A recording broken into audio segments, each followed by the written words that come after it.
Hi friends, welcome to Vijayan kitchen. ఈరోజు మనం one of the healthiest breakfast రాగి ఇడ్లీ ఎలా చేసుకోవాలో చూద్దాం.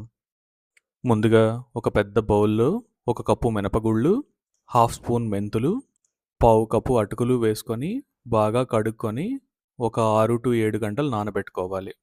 నానిన పప్పుని మిక్సీలో గ్రైండ్ చేసుకొని 2 కప్పుల రాగి పిండిని అందులో వేసుకొని బాగా కలుపుకోవాలి. దీనికి కొలత 1 కప్పు మినపప్పుకి 2 కప్పుల రాగి పిండి. ఈ పిండిని ఓవర్ నైట్ నానబెట్టాలి.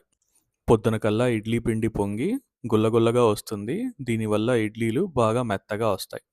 కాస్త పిండిని విడిగా తీసుకొని సరిపడా ఉప్పు వేసుకొని బాగా కలుపుకోవాలి.